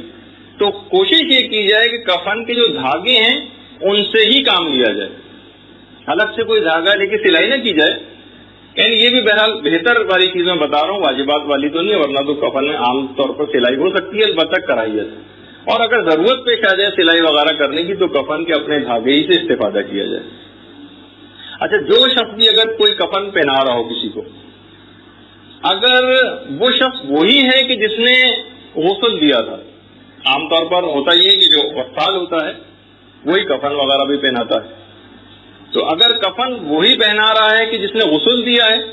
مردے کو, تو پہلے بہتر یہ ہے کہ وہ غسل مسح میت کرے, وضو کرے, اس کے بعد کفن دے. مستحب ہے, ثواب ملے گا اس کو, البتہ واجب نہیں ہے. پھر بھی غسل مسح میت, ورنہ تو اگر غسل مسح میت بھی واجب ہے تب بھی وہ کفن پہنا سکتا ہے, اس میں حرج نہیں. لیکن کوشش یہ کر دیں کہ اگر غسل مسح میت کرنا ممکن ہے اس کے لیے, اور مثلا اس کے بعد وضو کر لے اور اس کے بعد پھر وہ کفن پہنا ہے. ہاں اگر کوئی اور بھی شخص اگر کفن پہنا رہا ہے, خود وہ شخص نہیں کہ جس نے غسل دیا تھا, تو پھر بہرحال اس شخص کے لیے بہتر تو یہ ہے کہ وہ حدث اکبر اور اصغر سے پاک, یعنی بہرحال اس نے اگر وضو وغیرہ کیا ہو یا غسل کیا ہو تو زیادہ بہتر. اچھا, اس میں ایک اور بات کی بھی ایک اہمیت ہے کہ یہ جو تجہیز و تکفین ہوتی ہے, کفن پہنانا اور جو دیگر چیزیں ہیں, اس کے سلسلے میں میت کے جو اولیاء ذکور یعنی جو مرد اولیاء ہیں, مرد ولی جو ہیں میت کے, ان سب سے اجازت لی جائے. اچھا, اب میں ذرا مختلف علماء کے ذرا مختلف فتوے ہیں, لیکن میں اب ان سب کو ملاتے ہوئے احتیاطاً یہ بات بتا رہا ہوں. بلکہ ایک سوال یہ بھی پوچھا گیا کہ یہ جو تجہیز و تکفین, کفن پہنانے کے لیے اجازت لینا, نماز جنازہ پڑھانے کے لیے اجازت لینا, کیا یہ مطلقاً اجازت ضروری ہے یا فقط ان کی رضامندی کا یقین کافی؟ باقاعدہ استفتاء کیا گیا علماء سے، فتویٰ پوچھا گیا کہ یہ بتائیے کہ کیا یہ اجازت مطلقاً واجب ہے، یعنی ضروری ہے، یا یہ کہ فقط ہمیں رضامندی کا یقین ہو تو بھی کافی ہے؟ مثلا اس کے میت کے ورثہ پھر رہے ہیں، ظاہر ہے وہ ان کی نیت بھی یہی کہ کفن پہنایا جائے، ان کی نیت یہی کہ نماز جنازہ پڑھی جائے، تب بھی کیا یہ فارمل جو پرمیشن ہے ان کی یہ لینی ضروری؟ جواب ہے کہ جی ہاں ضروری، یہ والی، یعنی یہ نہیں کہ ہمیں صرف اطمینان اور یقین ہی کافی ہے کہ بھئی یہ تو راضی ہوں گے ہی کفن پہنانے پر، یہ راضی ہوں گے نہیں، علماء نے کہا کہ نہیں، مطلقاً یہ اجازت لینی ضروری۔ ہاں البتہ وہ جو آپ سنتی ہیں قینچی لگنا جو ہے کفن کے اوپر وہ نہیں لگنی چاہیے، تو اس کا بھی مسئلہ یہ ہے کہ کسی بھی لوہے کے اوزار کا کفن کے اوپر لگنا یہ کراہیت رکھتا، یعنی لوہے کے اوزار سے کفن کو کاٹنا کسی بھی طریقے سے بہرحال اس کو کاٹا جائے، لیکن اگر پاسبل نہیں ہو رہا ہے تو بہرحال مکروہی کی حد تک ہے، ثواب کچھ کم ہو جائے گا، لیکن بہرحال مسئلہ سب تو یہی ہے۔ ہو سکتا ہے کہ اس کے اندر اسٹیل کی اگر کوئی قینچی وغیرہ استعمال کر دی جائے، جیسے کہ قربانی کے احکام میں لوہے اور اسٹیل والے اس کے اندر ایک فرق آ جاتا ہے، شاید اس کے اندر کوئی سہولت مل جائے، لیکن بہرحال کراہیت اپنی جگہ پر برقرار رہے گی۔ اچھا، اب یہ جو ایک مسئلہ آپ کی خدمت میں بیان ہوا کہ یا تو حج یا عمرے کے احرام جو قرار دیا تھا اس نے، مثلا عورت کے لیے تو اس کا عام لباس جو وہ پہن کے گئی تھی وہی اس کا احرام کا لباس ہے، جو کہ عام قمیص شلوار وغیرہ جو عام طور پہ پہنا جاتا ہے، تو وہی اگر اس کے مستحب تو یہی کہ وہی اس کو سنبھال کے رکھے، لیکن اگر وہ لباس ضائع ہو گیا ہے، کہیں ادھر ادھر ہو گیا ہے، تو جس کے اندر اس نے عبادات کو زیادہ تر انجام دیا تھا، نمازیں پڑھی تھیں، دیگر عبادات انجام دی تھیں، اس لباس کو کفن کے لیے استعمال کیا جائے۔ نہیں، آپ سمجھی نہیں، اس کو اس طور پہ پہنا دینا۔ ابھی میں اسی کی آگے چل کے، کیونکہ ہمارے دماغ میں ایک یہ ہے کہ کفن کی وہ چیزیں جو ابھی آپ نے دیکھی، حتیٰ کہ کفن کے اندر یہ بھی جو سفید رنگ والا بھی مسئلہ ہے نا مستحبات میں سے، حتیٰ کہ آپ ابھی آگے چل کر حیران ہوں گے کہ روایت جو پیغمبر اسلام کے لیے ان کو 100 چادر کے اندر کفن دیا گیا تھا، وہ ابھی آگے چل کے خیر آنے والی ہے، اس کا تھوڑا انتظار کرنا پڑے گا آپ کو۔ تو نہیں، وہ کراہیت، ہاں وہی میں آگے چل کے ابھی بتا رہا ہوں نا، کہ وہ لباس کے جو اس نے زندگی کے اندر عبادات کے وقت پہنا تھا، ظاہر ہے وہ تو سلا ہوا ہی ہوگا، تو اس کو نہیں، وہ ابھی آپ بات آگے نہیں بڑھانے دے رہے نا، ابھی آپ سن لیں گے تو آپ کو سمجھ آ جائے گا، بلکہ جتنے بھی یہ سوالات ہیں کوشش کروں گا میں ان کے خود بخود جواب آ جائیں گے، تو کسی کے جواب نہیں آئے تو آپ تحریراً پوچھ لیجیے گا۔ اس میں یہ ہے کہ جو نمازی کا جو جس میں وہ نماز پڑھا کرتا تھا اس کے اندر اس کو کفن دیا جائے۔ اس میں علماء نے ایک بات بیان کی کہ اگر اسی کے اندر اسے کفن دے رہے ہیں نماز والے لباس میں، تو پھر بہتر یہ ہے کہ اس کے بٹن اتار دیے جائیں، البتہ جو آستینیں وغیرہ جو سلی ہوئی اور چیزیں ہیں وہ اس کے اندر ویسے ہی لگی رہنے دی جائیں، اس سے فرق نہیں پڑتا۔ ہاں البتہ یہ بہتر ہے اور بعض اوقات مستحبات میں ہو جاتا ہے کہ اس کے بٹن اتار دیے جائیں۔ اچھا، ایک اور بات اس کے اندر جو علماء نے خاص طور پر بیان کی ہے وہ یہ ہے کہ اگر آپ کفن خریدنے جائیں تو کفن کی خریداری کے وقت اس وقت بھاؤ تاؤ کرنے میں اور بارگیننگ کرنے میں سبگیری کرنا، شدت سے کام لینا، یہ مکروہ، یعنی بہرحال اب کوئی بالکل ہی اس مسئلے سے واقف ہو کے کوئی دکاندار بہت 10 گنا بڑھا کے بتا رہا ہو تو ایک الگ بات ہے، لیکن یہ کہ عام طور پر 1-2 روپے 5-7 روپے کم کرانا کفن کے سلسلے میں خریدا، کیونکہ عورتوں کی خاص طور پر بارگیننگ کی عادت ہوتی ہے جس سے دکاندار بھی واقف ہوتے ہیں، ہو سکتا ہے وہ تو بہرحال اس کے اندر مکروہ ہے کہ کفن کے خریداری کے وقت کوئی بارگیننگ کی جائے، بلکہ یہاں تک روایت میں ہے کہ اس کے اوپر خوب پیسہ بھی خرچ کیا جائے۔ 7واں امام موسیٰ کاظم علیہ السلام کے سلسلے میں بات بیان کی گئی ہے کہ امام کا جو کفن تھا وہ کئی ہزار دینار کا وہ کفن تھا، اور اس طرح کا کفن تھا جیسے کہ ابھی مسائل کے اندر بھی بات آگے چل کر بیان ہوگی کہ جس کے اوپر پورا قرآن بھی لکھا ہوا تھا، پورا قرآن کفن کے اوپر۔ اچھا، مسائل کے اندر ایک بات اور بھی خاص طور پر یہ بات بیان کر دی جائے کہ دیکھیے کفن کے سلسلے میں کوشش اس بات کی جائے کہ کفن بالکل انسان کے خالص مال سے خریدا جائے۔ ہاں اگر مال مشکوک بھی ہے تو اس سے خریدا تو جا سکتا ہے، لیکن علماء نے یہ بات بیان فرمائی ہے مسائل میں کہ بہتر ہے کہ پھر مشکوک مال سے کفن نہ خریدا جائے، یہ کفن نہ لیا جائے. جو بالکل خالص مال، مثلا ہمارے پاس کچھ پروفٹ آیا، ہم نے کوئی کسی اسکیم میں پیسہ لگایا ہوا تھا، اب ہمیں شک سا ہو رہا ہے پتہ نہیں پیسہ شریعت کے تقاضوں کے مطابق صحیح ہے یا نہیں، کوئی ہم نے کاروبار میں ایسی ڈیل کی کہ جس کے اندر ہمیں شک پیدا ہو رہا ہے کہ یہ جو پیسہ ہمارے پاس آیا ہے یہ صحیح پیسہ ہے یا نہیں، کوئی بھی اس قسم کا کوئی مشکوک مال بھی اگر ہے اس سے کفن نہ خریدا جائے. بالکل انسان جس کے متعلق 100% یقین ہو کہ یہ بالکل خالص مال ہے اس سے کفن خریدا جائے. کفن حتیٰ کہ یہاں تک یہ بات ہے، اکثر لوگ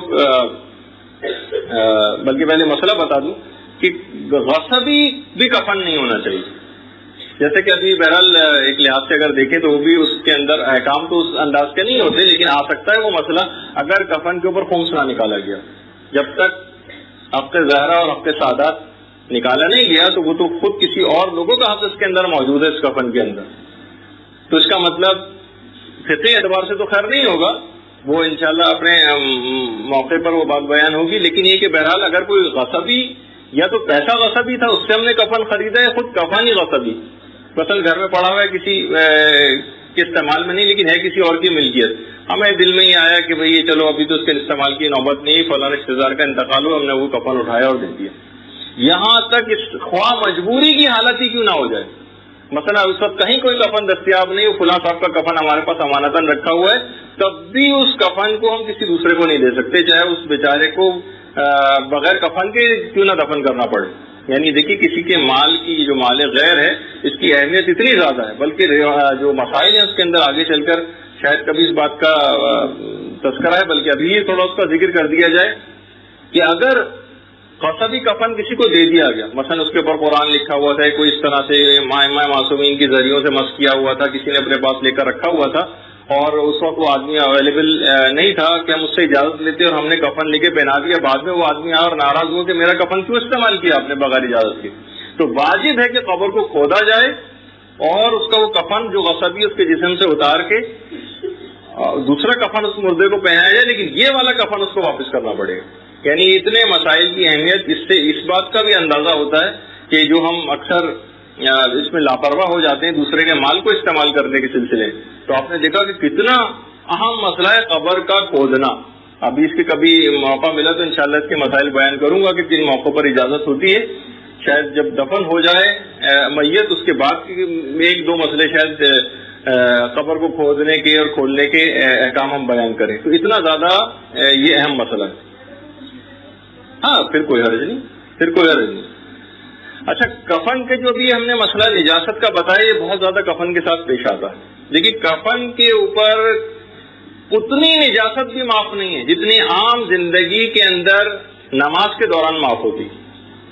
جو انگوٹھے کی پور کے برابر جو ایک نجاست معاف ہے کہ اتنا اگر خون بھی ہمارے جسم کے اوپر تھوڑا بہت لگا ہوا ہے تو حالت نماز میں وہ معاف ہے. اتنی سی بھی اجازت یعنی کفن کا اتنا پاک ہونا ضروری ہے کہ جتنا عام حالات میں نماز کے لیے معافی ملتی اتنی معافی کفن کے سلسلے میں نہیں ملتی. اچھا یہ بہتر ہے بہرحال کہ مستحبات میں سے کہ مرد ہو تو اس کے لیے امامے کا اضافہ کیا جائے کفن میں، عورت ہو تو اس کے لیے مقنے کا اور سینہ بند کا اضافہ کیا جائے، جو کہ آپ نے اس مسائل کے اندر پڑھا ہوگا. کفن کے لیے سب سے بہتر چیز یہ ہے کہ کفن سوتی ہو یا برد یمانی ہو تو زیادہ بہتر. البتہ برد یمانی کا مسئلہ یہ ہے کہ جو چادر یمانی جس کو کہا جاتا ہے، جو حدیث کسا میں بھی آپ پڑھتی ہیں بالکسائی یمانی، تو اس کے اندر بھی یہ ہے کہ یہ زیادہ بہتر تو مسائل کے لحاظ سے یہی ہے. لیکن اس وقت یمن میں جو کپڑے کی انڈسٹری تھی وہ بالکل بند ہو گئی، تو برد یمانی کے نام سے جو چادریں اس وقت جتنی بھی اویلیبل بھی ہیں، حتیٰ کہ حج کے موقع پہ اکثر حاجی حضرات بہت زیادہ دقت سے کام لیتے ہیں، لیکن وہ ساری چادریں جعلی، بلکہ وہ پاکستان سے جاتی ہیں، ان کے اوپر مہرے وغیرہ لگ کے برد یمانی کی کہ یمن میں بنی میڈ ان یمن وغیرہ کی اس کی مہرے لگ کر وہاں سے واپس آ جاتی ہیں. تو یہ فی الحال جو برد یمانی کی جو چادر کے استحباب کا مسئلہ ہے یہ اب ممکن نہیں رہا، تو اس لحاظ سے اب اس کا تو اب ختم ہو جائے گا. بہرحال کسی بھی سوتی کپڑے کے اندر کفن دینا یہ مستحب ہے. ہاں اگر یہ دستیاب نہ ہو برد یمانی تو پھر کسی بھی سوتی کپڑے میں دے دیا جائے. رنگ البتہ میں نے کہا کہ اس کا سفید ہونا یہ زیادہ بہتر ہے. اور روایت میں یہی ہے جس کا میں نے بھی اشارہ کیا تھا کہ پیغمبر اسلام کو سرخ ہبرا کے اندر کفن دیا گیا تھا، یا سرخ برد یمانی۔ اچھا ایک چیز اس کے اندر اور، اب اس کے اندر جو جن افراد نے بھی اس کو کفن کو خرید کر رکھا ہے، اس کی آپ تاثیر اور اگر بڑھانا چاہیں، یعنی یہ کفن بہت زیادہ آپ لوگوں کے لیے ہیلپ فل ہو جائے، تو اس کے اندر چند چیزوں کا اضافہ کیجیے۔ زمزم سے دھویا جائے، اس کے بعد ظاہر کفن خشک ہو جائے گا، پھر اس کے بعد کفن کو خاک شفا سے متبرک کیا جائے، خاک شفا سے اس کفن کو متبرک کیا جائے، اور اس کے بعد سید الشہداء امام حسین علیہ الصلوۃ والسلام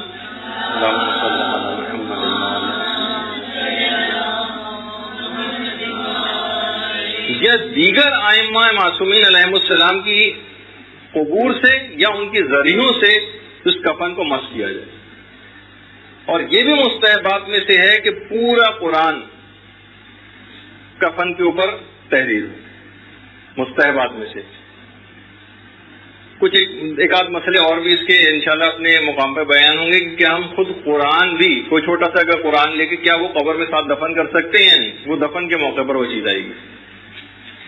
تو پورا قرآن جیسے کہ فاطمی امام کی سیرت میں ملتا ہے کہ ان کی کفن کے اوپر بھی پورا قرآن لکھا ہوا تھا، تو اگر ایسا کوئی انتظام ہو جائے یا لوگ اس کو پرنٹ کروا لیں اور اس کو زیادہ سے زیادہ رائج کریں، کیونکہ اگر پورا قرآن کفن کے اوپر لکھا ہو تو عذاب کسی طرف سے بھی قبر میں آ نہیں سکے گا مردے تک، فائدہ اس کا بہت زیادہ۔ اچھا پھر اس کے بعد مستحبات میں سے دیکھیے یہ سب چیزیں کوشش کریں کہ آپ اپنے طور پر اب ساری توجہات کا مرکز اس سلسلے میں آپ مدرسے یا اس کی انتظامیوں کو نا قرار دیں کہ اب مثلا وصیت نامے کا ذکر ہوا، اب ہمیں وہ نئے سرے سے پرنٹ بھی کروانا پڑ رہا ہے، اس میں ایک چیزیں کچھ آپ لوگ بھی اگر تھوڑا بہت جتنا اس کے اندر کنٹریبیوشن کر سکے وہ آپ اپنے طور پر کریں کہ اس میں کچھ جتنے زیادہ اس کے اندر، کیونکہ مخصوص لوگوں کے اوپر اتنی ساری ذمہ داریاں، اس سے پھر کارکردگی متاثر ہوتی۔ اچھا یہ جو ابھی میں نے کہا کہ پورا قرآن یہ مستحب ہے، اور اس کا ایک فائدہ یہ ہوگا کہ عذاب کسی طرف سے بھی آ نہیں سکے گا۔ ایک تو قرآن کی بات ہوئی، دوسری یہ ہے کہ اور زیادہ بہتر یہ بات ہے کہ اگر کفن کے اوپر دعائے جوشن صغیر لکھی ہوئی ہو، ایک تو دعائے جوشن صغیر اور دوسری دعائے جوشن کبیر، اتنی مجرب یہ دعائیں ہیں کہ خود امام حسین علیہ الصلوۃ والسلام کی بات ارشاد فرماتے ہیں کہ میرے والد گرامی نے، مولا کائنات نے مجھے تاکید کی تھی کہ میں اس دعا کو حفظ کروں، دعا جوشن کبیر کو حفظ کروں، اس کو کفن کے اوپر تحریر کروں، اور اس کے بعد اپنے اہل بیت کو بھی اس کی تعلیم دے کر جاؤں۔ یہ اتنی اہم ہے کہ مولا کائنات نے باقاعدہ تاکید کی تھی امام حسین کو کہ تمہیں اس دعا کو حفظ کرنا ہے، اس کو کفن کے اوپر تحریر کرنا ہے، اور اپنے اہل بیت کو اس کی تعلیم دے کر جانا ہے۔ اچھا اس میں بھی علماء نے کہا کہ ایک تو ابھی میں تحریر کے بھی تھوڑے سے بتاؤں گا احکام کی، کفن کے اوپر تحریر کس طرح کی جائے۔ یہ والا جو مسئلہ ہے خاص طور پر دعائے جوشن کبیر کی تحریر کا، اس میں کہنا یہ ہے مجتہدین کا کہ بہتر یہ ہے کہ اس دعائے جوشن کبیر کو یا تو کافور سے لکھا جائے یا مشک سے لکھا جائے، اور کسی برتن پہ لکھا جائے، برتن کے اوپر لکھ کر دعائے جوشن کبیر کو، اس کے بعد اس کو دھو کر، ظاہر ہے کہ جب وہ برتن کے اوپر لکھی ہوئی ہے اس کے بعد برتن کو دھویا جائے گا، جو پانی جمع ہوگا اس کو کفن کے اوپر چھڑکا جائے گا۔ یہ ہے اس کا مسئلہ کہ دعائے جوشن کبیر کو کسی برتن پہ لکھا جائے، یا تو اس کو کافور سے لکھا جائے یا مشک سے لکھا جائے۔ بہتر ہے البتہ لکھا کسی سے بھی جا سکتا ہے، بلکہ کسی اینک سے بھی لکھا جا سکتا ہے، البتہ صرف ایک کراہیت ہے، وہ یہ ہے کہ اینک سیاہ نہ ہو، ایک اینک استعمال نہ کی جائے، اور کوئی بھی آپ ریڈ استعمال کر سکتی ہیں، بلو استعمال کر سکتی ہیں، بلکہ ابھی آگے چل کر ایک چیز اور میں بیان کرنے والا ہوں کہ ایک اور آسان حل ہے لکھنے لکھائی کے سلسلے میں۔ جی ہاں، خود ہی لکھنا زیادہ بہتر۔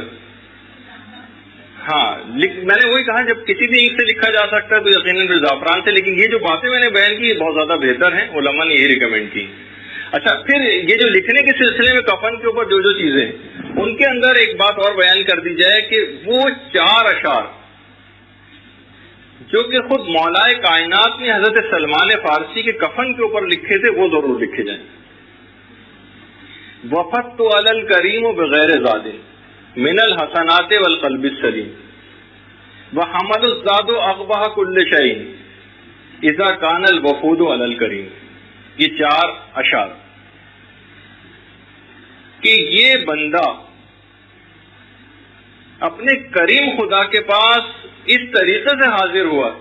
کہ نہ اس کے پاس نیکیاں ہیں نہ قلب سلیم. اور جو مولانا نے کہا حمل الزاد اقبح کل شیء اذا کان الوفود علی الکریم. مہمان کے جب انسان کسی بزرگ ہستی کے پاس مہمان ہو کر جاتا ہے تو سب سے بری بات یہ ہے کہ اپنے ساتھ توشہ اور کھانا ساتھ لے کر جائے. علامہ ذیشان نظر جوادی اس جملے کو اس طرح سے کہتے تھے کہ اگر کسی کریم شخص کے پاس ہم اس کے کھانے کی دعوت میں جائیں اور اپنے ساتھ ٹفن لے کر چلے جائیں تو کتنے بری بات ہوگی. تو وہی مولانا نے اس سلسلے میں ارشاد فرمائی ہے کہ یہ 4 اشعار، یہ جو اشعار ہیں ان کو 2 کہا جائے 4 کہا جائے جو بھی، یہ کفن کے اوپر ضرور لکھے جائیں جو مولانا سلمان فارسی کے کفن کے اوپر لکھے تھے. اچھا، اس کے علاوہ علماء نے کہا کہ ہر وہ چیز کفن کے اوپر لکھی جا سکتی ہے جو آپ کے خیال میں مردے کے لیے فائدے مند. مثلا آپ کا دل چاہ رہا ہے کہ آپ ناد علی لکھ دیں، وہ بھی لکھی جا سکتی ہے. آپ کا کچھ اور دل چاہ رہا ہے کوئی اور دعا لکھنے کا، وہ بھی لکھی جا سکتی ہے. بس اس کے اندر علماء نے کہا ایک احتیاط کی جائے کہ اس کے اندر حکم خدا کا بس تصور نہ کیا جائے کہ خدا نے یہ چیز مستحب قرار دی. اپنے دل سے آپ کوئی بھی چیز ایڈ کر سکتی ہیں جو مردے کے لیے فائدے مند، بس یہ والا تصور نہ لے کر آئے کہ خدا نے اس کو مستحب قرار دیا. جو مستحبات ہیں وہ تو آپ کی خدمت میں آئے رہے، جو کنفرم مستحبات ہیں. اس کے علاوہ اگر کوئی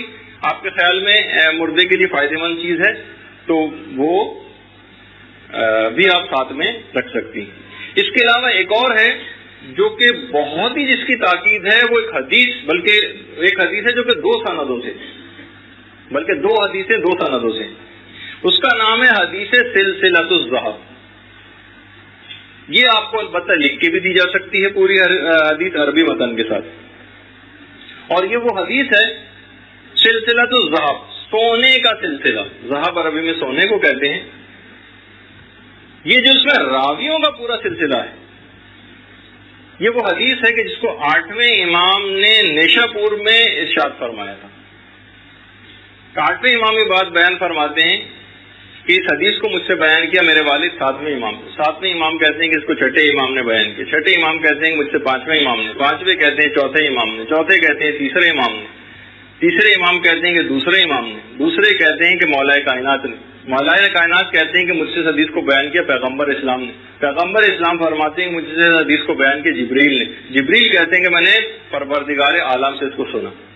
کہا یہ پورا راویوں کا جو سلسلہ ہے اس میں صرف ایک غیر معصوم ہے جس سے روایت آئی ہے، اس کے علاوہ پورا سلسلہ سند معصومین کا سلسلہ سند ہے. یہ اگر کسی پاگل شخص پہ بھی پڑھ دیا جائے تو اس کا پاگل پنا دور ہو سکتا ہے. اور وہ حدیث کیا ہے؟ لا الہ الا اللہ حسنی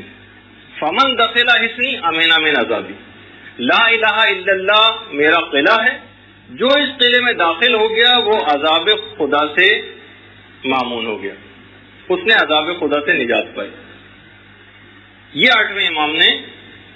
ارشاد فرمایا. اس کے بعد جملہ آگے، روایت آگے چلتی. فلما مدت الراحلۃ نازا، امام کا کوٹ کچھ آگے بڑھا اور اس کے بعد پھر امام نے لوگوں کو پھر بلایا اور کہا اما بشروطہا وانا من شروطہا.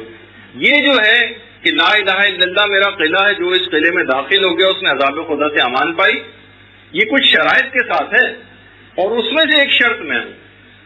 یہ امام نے بس جملہ ارشاد فرمایا اور یہ حدیث. اب تو یہ پورا سلسلے سند کے ساتھ اس حدیث کو لکھنا، یہ کفن کے اوپر جس کے اندر عذاب خدا سے برات ظاہر کی گئی ہے، یہ پورا سلسلے سند کفن کے اوپر لکھا جائے. اچھا، ایک اور حدیث بالکل اسی طرح کی کہ جو کہ اس کو بھی سلسلۃ الذہبی کہا جاتا ہے کہ 8ویں امام نے اس حدیث کو فرمایا 7ویں سے یہاں تک کہ پہلے امام سے اور پہلے مولا کائنات فرماتے ہیں کہ پیغمبر اسلام نے ارشاد فرمایا، پیغمبر اسلام کہتے ہیں کہ میں نے جبریل سے سنا، جبریل کہتے ہیں کہ میں نے میکائیل سے سنا، میکائیل کہتے ہیں کہ میں نے اسرافیل سے سنا، اسرافیل کہتے ہیں کہ ہم نے لوح و قلم سے پروردگار کا یہ ارشاد سنا۔ کیا ارشاد سنا؟ ولایت علی ابن ابی طالب حسنی فمن دخل حسنی امن من ناری، علی کی ولایت میرا قلعہ ہے، جو اس قلعے میں داخل ہو گیا وہ عذاب جہنم سے محفوظ ہو گیا۔ یہ والی درود بھیج دیجیے محمد والے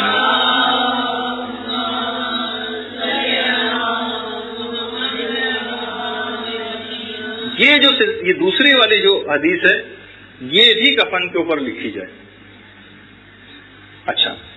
اس کے علاوہ ایک چیز آقا کوئی نے لکھی ہے، البتہ وہ دفن کے موقع پر، لیکن دفن کے موقع پر بیان کی جانی چاہیے، لیکن یہ کہ جس وقت کفن پہنایا جا رہا ہوتا ہے اسی وقت ہی اس کو عام طور پر کر لیا جائے۔ وہ یہ ہے کہ کلمہ شہادتین اور ائمہ کے نام اور ان کی ولایت کا اقرار ایک عقیق کے اوپر کندہ کروایا جائے۔ تو جس وقت سوال منکر و نکیر ہوگا یہ عقیق خود اس آدمی کی طرف سے جواب دے گا۔ تو ایک تو چیز یہ ہوئی۔ یہ جو بھی لکھنے کی جتنی بھی باتیں بیان ہو رہی ہیں اس کے اندر ایک بات اور خاص طور پر نوٹ کرنے کی ہے کہ ظاہر ہے وہ اینک کے جو چیز بھی آپ جس چیز سے بھی یہ سب چیزیں لکھی جائیں گی، اس اینک کے اندر اگر ائمہ کے قبور کی کچھ مٹی ملا دی جائے یا خاک شفا کچھ ملا دی جائے تو اور زیادہ اس کی اہمیت اور ثواب بڑھ جائے گا۔ اور یہ جو دعائیں ہیں یہ پانی اور مٹی کے ساتھ ملا کر بھی لکھی جا سکتی ہیں، بلکہ اپنی انگلی سے بھی لکھی جا سکتی ہیں،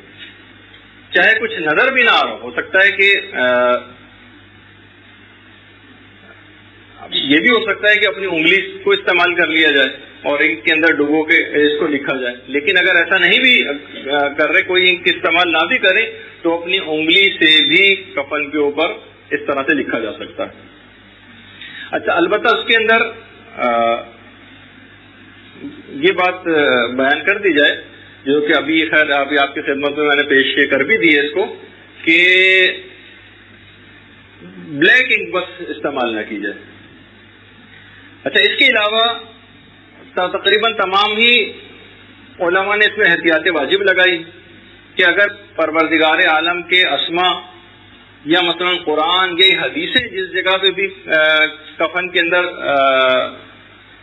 رکھی جا رہی ہیں وہ ایسی جگہ پر ہوں کہ جہاں ان کے نجس ہونے کا امکان نہ ہو۔ سب سے زیادہ بہتر یہ آیت اللہ سیستانی نے بھی اس کو لکھا اور دیگر علماء نے بھی کہ سب سے زیادہ بہتر یہ ہے کہ ایک الگ کپڑے کے اوپر لکھی جائے اور اس ایک الگ کپڑے کو یا تو سینے کے اوپر رکھ دیا جائے یا میت کے سر کے اوپر رکھ دیا جائے۔ یہ ایک چیز۔ اچھا، اس میں ایک بات اور بیان کر دی جائے کہ کفن کے اوپر عام جو پرفیوم ہوتے ہیں یا عام جو خوشبو ہیں عطر وغیرہ ان کو استعمال کرنا مکروہ ہے، عام یہ مکروہ ہے، سوائے دو خوشبوؤں کے، یا تو کافور کی خوشبو ہو وہ استعمال کی جا سکتی ہے کفن کے لیے، یا زریرہ جو خاص قسم کی خوشبو۔ آپ یہ شاید معلوم نہیں کہ خوشبو کون سی، روایت میں اس کا تذکرہ آیا ہے، جس طریقے سے جو ابھی سارے حاجی ماشاءاللہ سے آپ کے مدرسے کی بھی کتنی طالبات اور انتظامیہ کچھ افراد اور ہمارے سرپرست اعلیٰ مولانا غلام علی وزیری صاحب اس دفعہ سے تشریف لے گئے ہیں اور اب تو انہوں نے کل رات کو عمرے سے فارغ بھی ہو گئے ہوں گے، تو اس میں بھی خاص طور پر کچھ علماء نے یہ جملہ ارشاد فرمایا ہے کہ خانہ کعبہ کے پردے سے جو خوشبو آ رہی ہوتی، کیونکہ حالت احرام میں خوشبو کا سونگنا حرام ہے، نہ صرف کہ خوشبو کا سونگنا حرام ہے بلکہ خوشبو کا استعمال بھی حرام ہے، یعنی خوشبودار پان کھانا یہ بھی حرام ہے۔ تو بہرحال اس میں یہ مسئلہ ہے کہ جب خانہ کعبہ کے پاس جاتے ہیں اس کے پردے سے جا کر چمٹتے ہیں تو اس میں سے خوشبو آ رہی۔ بہت سے مراجع جن میں مثلا آیت اللہ کوئی بھی شامل تھے فرماتے تھے کہ احتیاط واجب کی بنا پر اس سے بھی اپنے آپ کو بچانا ضروری، یعنی بہرحال اس کے اندر ایک خوشبو ہے، سوائے خلوق کعبہ کے ایک خاص قسم کی خوشبو تھی جو اب پتہ نہیں کہ خلوق کعبہ کس کو کہتے ہیں۔ خلوق خ لام باؤ قاف، خلوق کعبہ یہ خاص خوشبو تھی جو اب پتہ نہیں کہ کون سی خوشبو ہے، کہ یہ لوگ وہی خوشبو استعمال کرتے ہیں، کوئی اور خوشبو کے اندر غلاف کو خوشبو سے معطر کرتے ہیں، یہ اب پتہ نہیں، اس وجہ سے اس سے اپنے آپ کو بچانا ضروری ہے۔ احتیاط واجب کی بنا پر البتہ دیگر مجتہدین کی طرف رجوع کر کے بہرحال اس مسئلے سے بھی پیچھے چھوٹ جاتا ہے، اس خوشبو کو بھی سونگھ سکتے ہیں، لیکن بہرحال یہاں میں نے یہ چیز آپ کو ملائی کہ یہ زریرہ جو ہے یہ بھی پتہ نہیں کہ کون سی خوشبو، تو یا تو اب زریرہ اگر نہ ہو تو بہرحال کافور ہے، اور اگر کافور بھی اویلیبل نہ ہو تو بس پھر کوئی، کیونکہ یہ دو خوشبوئیں ان کے ساتھ نہ صرف یہ کہ مکروہ نہیں ہے معطر کرنا کفن کو، بلکہ مستحبات کے اندر سے ایک ہے، مستحبات میں سے۔ تو ایک تو چیز یہ ہوئی، دوسرا کفن کے حاشیے کے اوپر، بلکہ نہ صرف یہ کہ کفن کے جو حاشیے اور کنارے ہیں ان پر، بلکہ مقنے کے جو کنارے ہیں اور بلکہ جو امامے کے کنارے، اس کے اوپر بھی ایک عبارت لکھی جائے، اِنَّ فلاں ابن فلاں یا فلاں بنت فلاں یشہد ان لا الہ الا اللہ وحدہ لا شریک لہ وان محمد رسول اللہ وان علی والحسن والحسین، یہاں سے لے کر آخر امام تک ان کی گواہی لکھی جائے۔ پھر اس کے بعد ایک جملہ کا اور اضافہ کیا جائے، ان البعث والثواب والعقاب حق، یہ ایک چیز لکھی جائے۔ اچھا، کیونکہ روایت کے اندر جملہ یہ ہے کہ جب چھٹے امام کے بیٹے حضرت اسماعیل کی موت واقع ہوئی تھی تو امام ان کے پاس گئے تھے، امام نے سب سے پہلے ان کے جبڑے بند کیے تھے، اس کے بعد ان کی آنکھیں بند کی تھیں، ان کو چادر اڑائی تھی، غسل کرنے کا حکم دیا تھا، غسل کے بعد پھر کفن منگوایا تھا اپنے پاس، اور اس کے بعد کفن کے حاشیے پر خود امام نے لکھا تھا، اسماعیل یشہد ان لا الہ الا اللہ، اسماعیل گواہی یہ دیتا کہ خدا کے علاوہ کوئی معبود نہیں۔ اچھا، اس کے بعد امام دفن تک قبر کے کنارے تک گئے، لیکن قبر کے اندر نہیں اترے، جس کی وجہ ہم اس وقت بیان کریں گے جب ہم دفن کے مسائل بیان کریں گے۔ تو اب بھی کچھ بیوقوف لوگ ایسے ہیں کہ جو کفن کے اوپر یہی جملہ لکھتے ہیں کہ اسماعیل یشہد ان لا الہ الا اللہ، حالانکہ امام نے اسماعیل کے لیے لکھا تھا، کہا کیونکہ امام نے اسماعیل کے لیے لکھا تھا تو لہٰذا جو امام نے لکھا بس ہم وہی اس مردے کے لیے بھی لکھیں گے، ورنہ اس مردے کا اپنا نام اور اس کے باپ کا نام، یا فلاں جو اگر کوئی عورت انتقال کر گئی تو اس کا اور اس کے باپ کا نام لکھ کر کہ یہ گواہی دیتے ہیں کہ خدا کے علاوہ کوئی معبود نہیں، اس کے بعد 12 ائمہ تک کی گواہی۔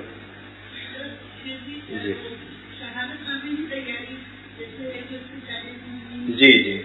جی جی اب پہلے سے اگر کرا کے رکھ لیں تو وہ اور زیادہ اچھا ہے۔ علامہ مجلسی نے تو اپنی زندگی کے اندر، اچھا میں اتنا بتا دوں کہ یہ بہرحال سیرت میں ان کی رہا ہے، تفصیل میں کبھی بتاؤں گا کہ اس کو بعد میں پھر رائج کر دیا کہ بہرحال ایک اچھی چیز تھی، ورنہ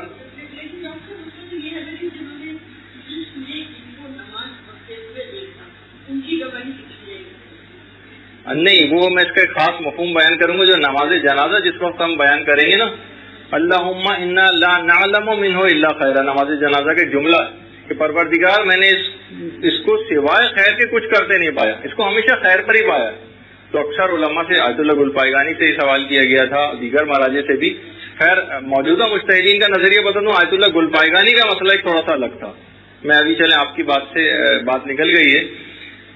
تمام مجتہدین نے کہا کہ اصل میں یہاں پر ہم نے اس کو خیر پہ پایا، اس سے مراد یہ کہ ہم نے اس کو ولایت علی ابن ابی طالب پر پایا، اس کو علی کا شیعہ پایا، چاہے عمل کے اعتبار سے اس کا کوئی تعلق نہیں۔ علماء سے یہ پوچھا گیا کہ یہ بتائیے کہ ہم نے تو اس کو کتنے ہزاروں گناہ زندگی میں کرتے دیکھا ہے، تو یہ جملہ کیا جھوٹ تو نہیں ہو جائے گا کہ ہم نے اس کو ہمیشہ خیر پہ ہی پایا ہے؟ تو زیادہ تر علماء نے کہا یہاں خیر سے مراد عقائد کے اعتبار سے، عمل کے اعتبار سے نہیں، تو یہ آپ کا کہنا صحیح ہے۔ البتہ آقا گلپائگانی کا ایک نظریہ الگ تھا، وہ یہ فرماتے تھے، اب تو مرحوم ہو گئے، بہرحال ان کی تقلید میں تو شاید کوئی باقی نہیں رہا، لیکن میں معلومات کے لیے بتا دوں، انہوں نے کہا کہ اگر آپ نے کسی کو اس طرح سے گناہوں میں مبتلا ہوتے دیکھا ہے تو اس کی نماز جنازہ میں پھر یہ والا جملہ، اگر آپ کو اس کے جو گناہ پتہ ہے تو یہ والا جملہ نہ کہیں، اللہم انا لا نعلم منہ الا خیرا، یہ جملہ نکال دیں اس میں سے۔ خیر لیکن یہ تو ایک الگ بات ہو گئی، لیکن ہمارا جو ہے عقائد کے اعتبار سے، عمل کے اعتبار سے نہیں ہے، چاہے وہ نماز نہ بھی پڑھتا ہو۔ تو آج کی حد تک ہم گفتگو اختتام پذیر ہوتی، کیونکہ اب آپ کی فوراً بعد دوسری کلاس ہے جو اپنے ٹائم پر شروع ہو جانی چاہیے۔ آپ لوگ تحریری سوالات آئیں، انشاءاللہ اگلی دفعہ آپ کی خدمت میں بیان کی جائیں گے۔ السلام علیکم۔